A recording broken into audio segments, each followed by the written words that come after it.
3번 효율적 시장 가설에 관한 설명으로 옳은 것을 모두 고른 것은. 먼저 합리적 기대가 무엇인지 알아야 됩니다. 합리적 기대라는 것은 경제 주체들이 미래를 예측하는 기대의 방식에 관한 것 중에 이용 가능한 모든 정보를 활용하여 미래의 경제 변수를 예측하는 것을 합리적 기대라고 합니다. 효율적 시장 가설은 합리적 기대 가설을 주식시장에 적용한 것으로 주식 가격이 매 시점마다 모든 적절한 정보들을 반영하여 즉각적으로 조정된다는 가설을 의미합니다. 여기서 모든 적절한 정보들이 어떤 것이냐에 따라서 효율적 시장 가설의 종류를 이렇게 약형, 중강형, 강형으로 나눌 수가 있습니다. 먼저 약형은 과거의 모든 주가 정보가 현재 주가에 완벽하게 반영되어 있다는 것이고요. 중강형은 과거뿐만 아니라 현재 이용 가능한 모든 공개된 정보가 현재 주가에 완벽하게 반영되어 있다는 것이고요. 강형은 가장 강한 것인데 현재 주가가 현존하는 모든 정보, 여기는 과거 그리고 현재 이용 가능한 모든 공개 정보에다가 내부 정보까지 포함한 것을 모두 반영하고 있다는 가장 강한 형태의 효율적 시장 가설이 되겠습니다.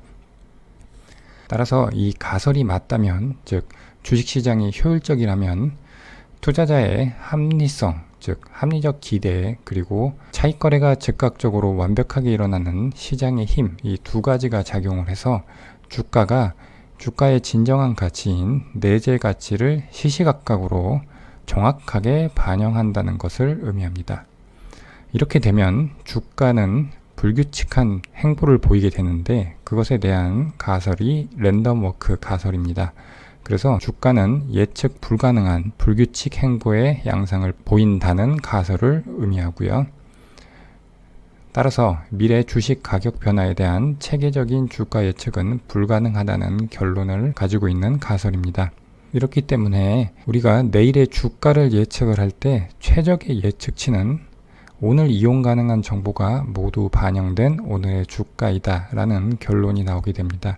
내일은 내일의 새로운 정보가 반영된 주가가 형성이 되겠죠. 그래서 현재 시점에서는 오늘 이용 가능한 정보가 모두 반영된 주가가 바로 내일 주가에 대한 최적의 예측치가 되는 것입니다. 기억부터 하나씩 살펴보겠습니다. 기억, 주식 가격은 매 시점마다 모든 관련 정보를 반영한다. 이것이 효율적 시장 가설의 의미이죠. 맞는 보기가 되겠습니다. 니은, 주식 가격은 랜덤 워크를 따른다. 이것도 주식시장이 효율적이면 주가가 예측 불가능한 불규칙 행보의 양상을 보이니까 랜덤 워크를 따른다도 맞는 보기가 되겠습니다. 디귿, 미래 주식 가격의 변화에 대한 체계적인 예측이 가능하다. 미래 주식 가격 변화에 대한 체계적인 예측이 가능하지 않다는 것이 랜덤 워크 가설의 내용이었죠. 디귿은 틀린 보기가 되고요. 리을, 주식 가격이 예측이 가능해도 가격 조정은 이루어지지 않는다. 주식시장이 효율적이라는 것은 투자자의 합리성 그리고 차익거래가 즉각적으로 완벽하게 일어나는 이 시장 힘 두 가지가 작용하고 있다는 것을 의미하는데 주식가격의 예측이 가능하면 가격 조정은 즉각적으로 이루어지죠. 그래서 리을도 틀린 보기가 되겠습니다. 옳은 것을 모두 고르는 문제이니까 기억 니은이 옳으니까 답은 1번이 되겠습니다. 4번 공공재에 관한 설명으로 옳은 것을 모두 고른 것은. 공공재의 정의부터 알아보겠습니다. 생산되는 즉시 모든 구성원이 함께 소비할 수 있는 재화나 서비스를 의미하고 다음과 같은 두 가지 특징을 가지고 있습니다. 첫 번째는 소비의 비경합성입니다. 추가적인 소비로 인한 혼잡의 문제가 없다는 특징이고요. 즉 추가적인 소비의 한계 비용이 0이라는 것을 의미합니다. 두 번째, 소비의 배제 불가능성입니다. 공공재를 대가를 치르지도 않고 소비하려는 사람을 배제할 수 없다는 특징이 되겠습니다. 그 다음 외부성에 대한 내용입니다. 어떤 행위가 제3자에게 의도하지 않은 혜택이나 손해를 가져다 주면서 이에 대한 대가를 받지도 지불하지도 않을 때 외부성이 발생했다고 말합니다. 여기서의 외부성이라는 것은 시장의 외부에서 일어난다는 것입니다.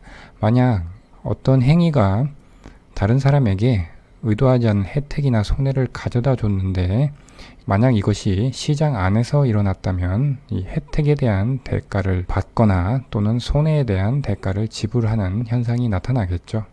그 다음 코즈 정리인데 이것은 보기 니은에 정의가 나와 있습니다. 코즈 정리에 따르면 일정한 조건 하에서 이해 당사자의 자발적 협상에 의해 외부성의 문제가 해결될 수 있다는 정리입니다.